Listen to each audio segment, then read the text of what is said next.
get acne are told it's hormonal, but that's not the truth.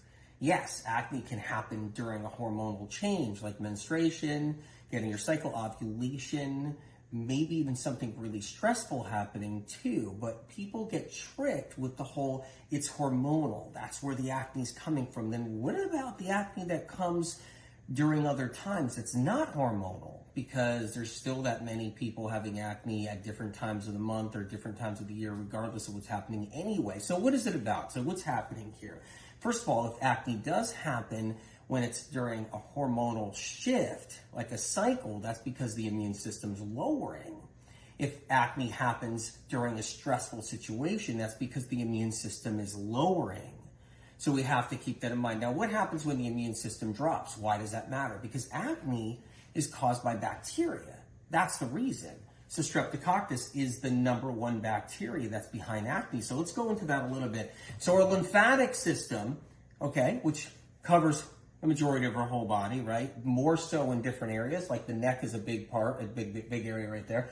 What happens is the lymphatic system has to control bacteria to keep you in a good state of health. Your immune system, that's a big part of your immune system, is your lymphatic system, your lymphocytes.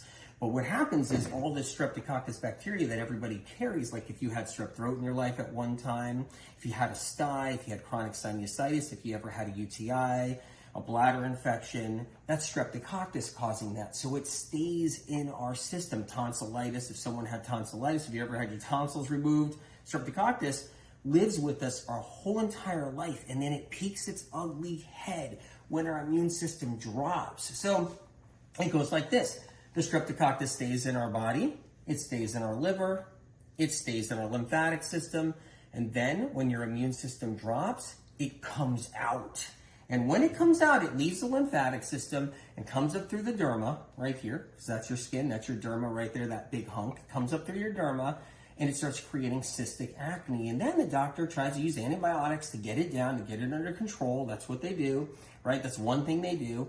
Try to get that under control, that bacteria, right? And then the bacteria gets knocked down, and then all of a sudden you get another bout of acne, and it comes back up, but it all stems originally from the liver.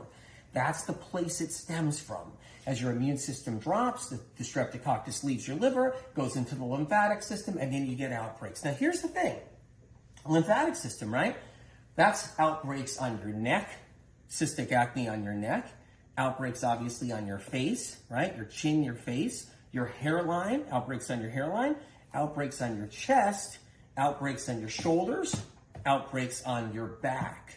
And that's what happens because streptococcus is coming out, it's proliferating, and you're having an acne episode because your immune system lowered. When women go through their cycle, 80% of their immune system is now governing and going around the reproductive system, and then other areas are left behind where there's only 20% of the immune system left in other areas of the body. So what that means is that there's streptococcus present, and a cycle comes on, menstruation. Next thing you know it, the streptococcus gets out of control, leaves the lymphatic system, comes up to the derma, and now you got acne breakouts. And that's what causes it. Now, some of the foods you got to worry about, and this is important, you got to worry about the gluten, you got to worry about the cheese, you got to worry about the eggs. I got some eggs on top of that pizza. How many of you guys had tried eggs on your pizza before, right? Even though, hey, look, that's that egg right there. And then I got some ice creams right here. This looks like a good one right here. And what you have to understand is dairy, cheese, butter, eggs, milk, which is dairy, right? All of that feeds streptococcus. So over time, you end up feeding the bacteria.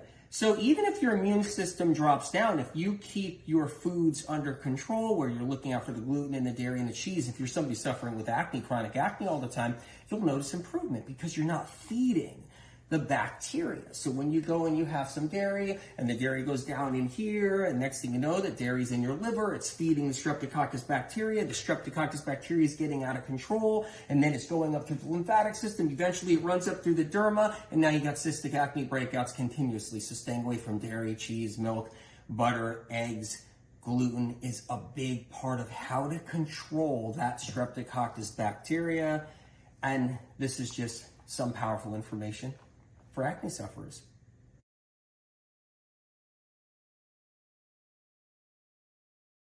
you.